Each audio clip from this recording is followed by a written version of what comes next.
Halo semuanya, selamat datang di channel yang tidak layak untuk dihina ini. Sebelum kita mulai, atur posisi santainya, seruput kopinya, dan mari kita berhayal. Lin Tian mengerti apa maksud dari Jenderal Zhao. Dia benar-benar sangat marah sekarang, karena 5 saudaranya telah mencuri 9 kepala naga ular itu. Yang mana jika kepala itu dipanggang, maka kepala itu benar-benar sangat enak menurut Lin Tian. Tentu saja bayi kecil dan naga kecil juga tahu akan hal itu, karena itulah mereka mengambil 9 kepala dan 1 ekor dewa naga ular kepala 9 tersebut. Hah. Lin Tian benar-benar mencoba menahan amarah di hatinya. Untuk sesaat para pemimpin dan jenderal di sana sudah tahu, hal yang paling membuat kesal kaisar mereka mungkin adalah tingkah laku saudaranya. Adik, kamu harus tetap tenang. Mungkin saja mereka masih berada di sekitar sini.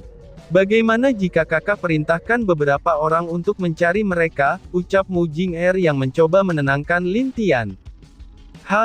Bahkan jika kalian mencari mereka dengan mengirim banyak orang sekalipun, itu sudah dapat dipastikan tidak akan ada yang bisa menemukan mereka, jika mereka berniat untuk sembunyi, jawab Lin Tian sambil menghela nafas berat.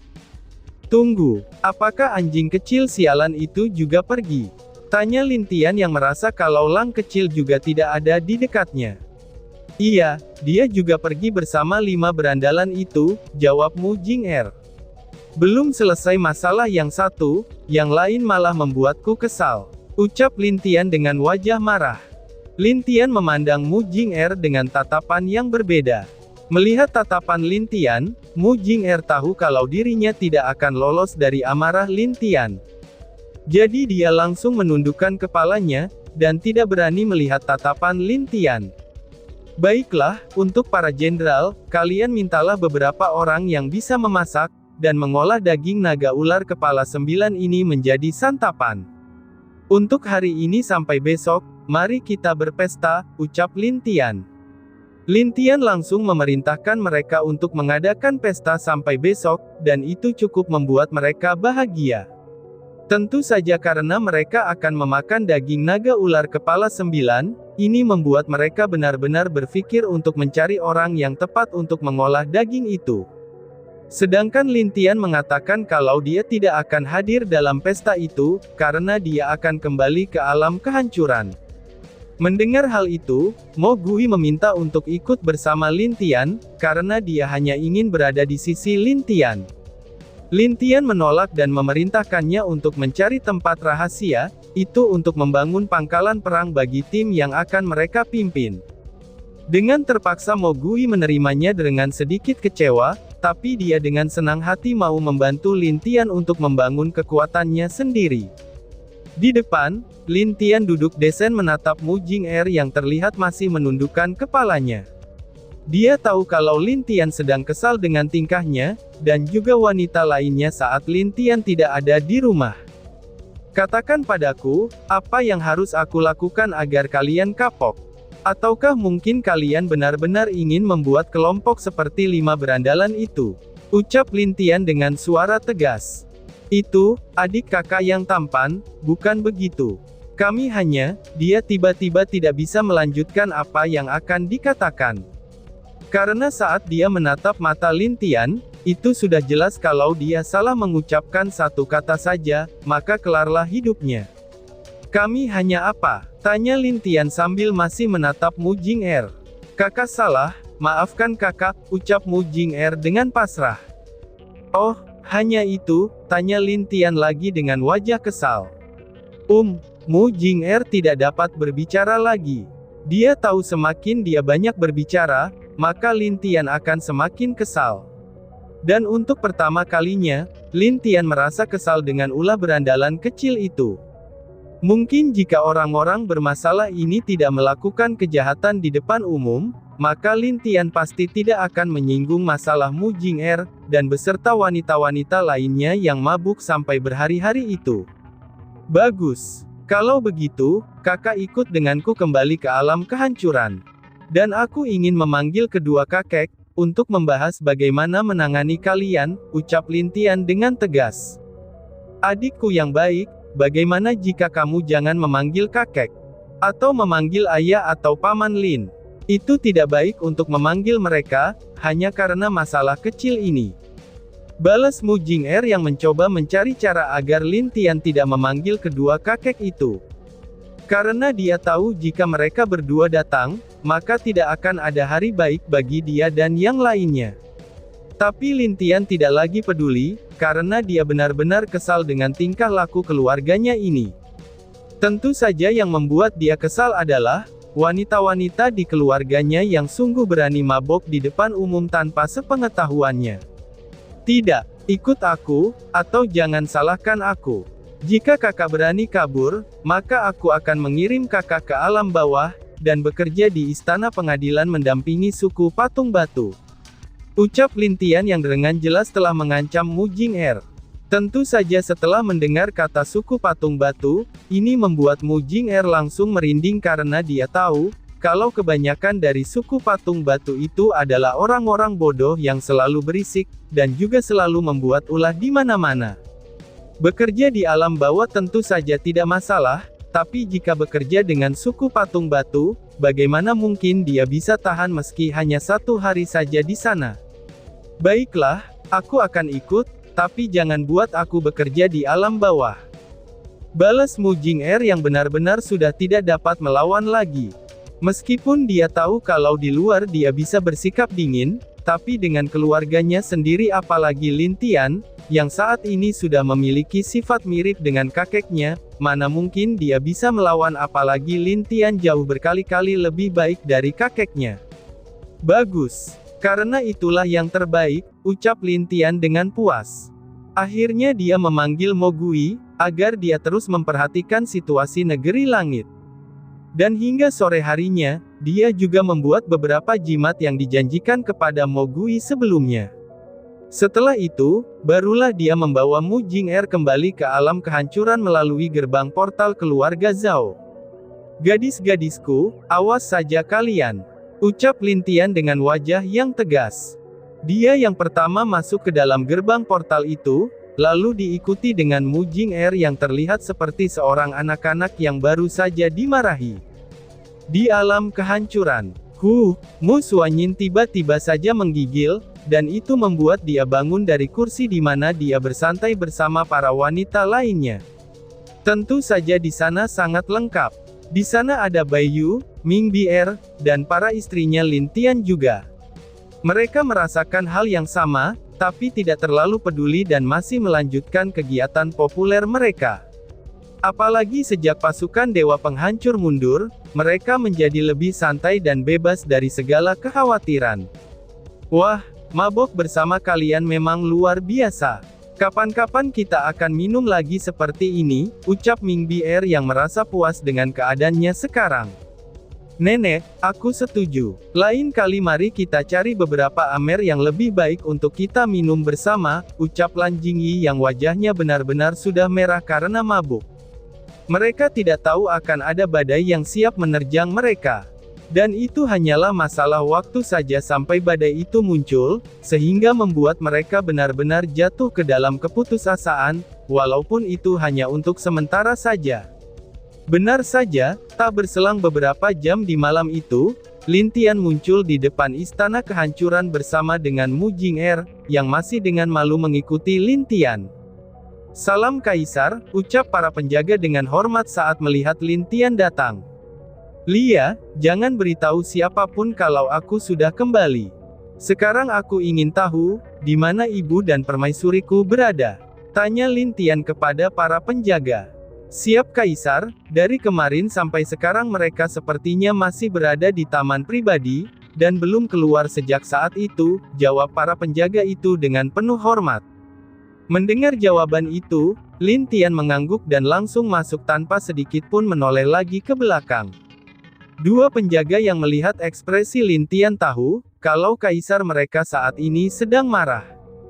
Apalagi saat mereka melihat Mu Jing'er, yang saat ini masih tertunduk malu di belakang kaisar mereka. Sepertinya malam ini akan heboh lagi, ucap salah satu penjaga. Kamu benar, aku juga merasakan hal yang sama denganmu. Apalagi setelah Kaisar melihat bagaimana penampilan permaisuri dan yang lainnya di dalam.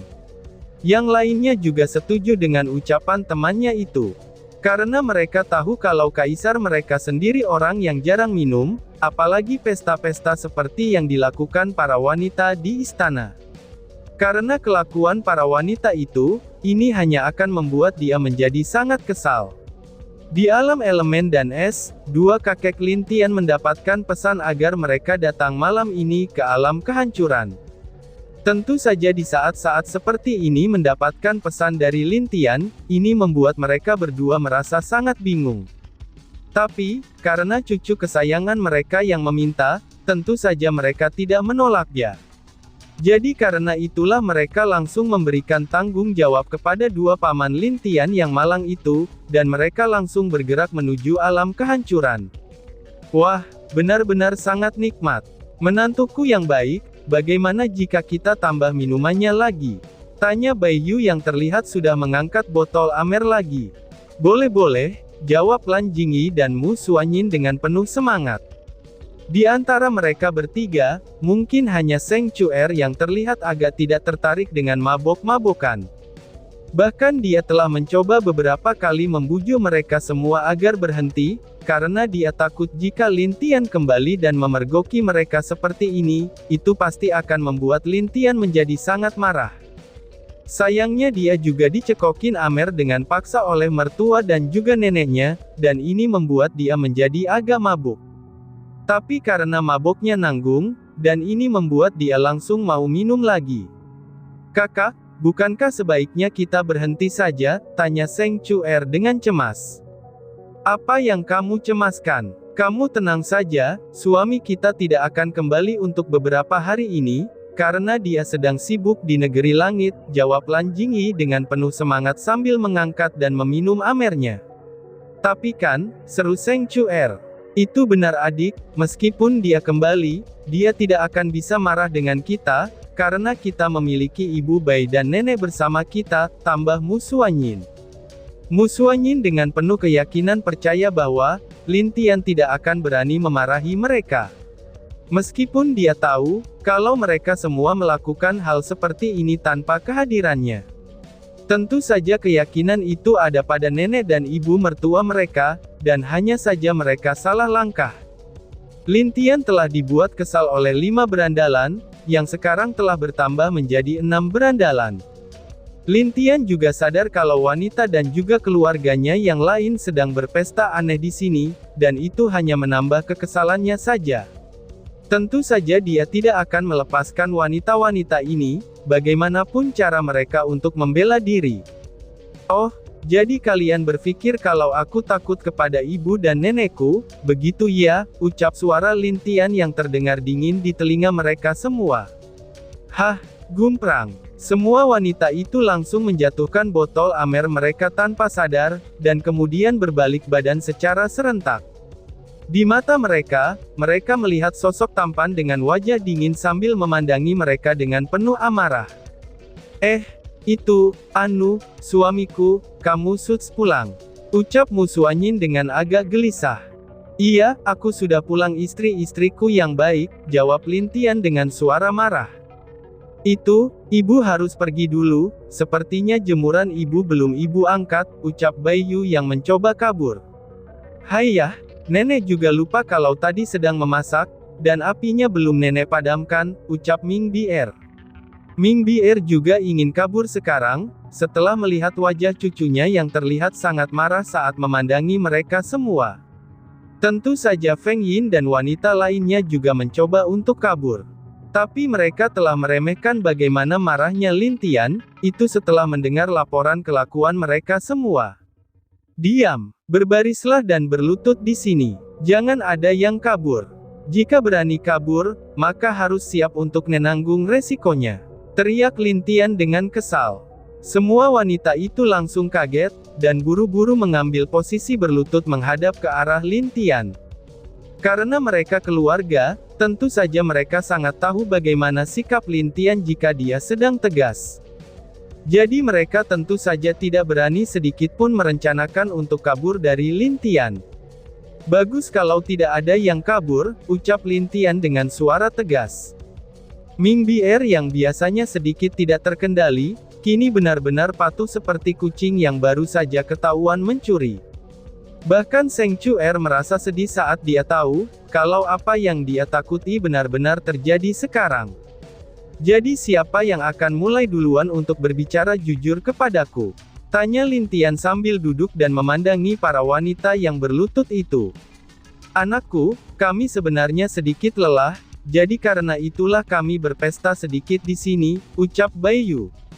Itu benar cucuku, kami hanya sedikit lelah, tambah Ming Bier. Suami, kami hanya sedikit berpesta di sini. Jadi jangan marah ya, ucap Mu Suanyin. Benar suamiku, tambah Lan Jingyi. Mu Suanyin dan Lan Jingyi berbicara dengan berani. Karena mereka berpikir kalau saat Bai Yu berbicara, mereka pasti bisa selamat. Tapi hanya Seng Chuer yang tidak mengatakan apapun. Karena dia tahu apapun yang mereka katakan, sepertinya itu akan percuma saja.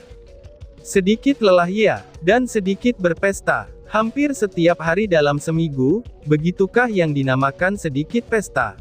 Tanya Lin Tian dengan marah. Anu, itu, keempatnya terdiam. Bahkan Feng Yin tidak berani ikut-ikutan berbicara, karena dia juga tahu kalau Lin Tian tidak akan bisa dibujuk dengan alasan apapun. Cucuku, apa yang membuatmu memanggil kami ke sini? Ucap suara yang datang dari luar.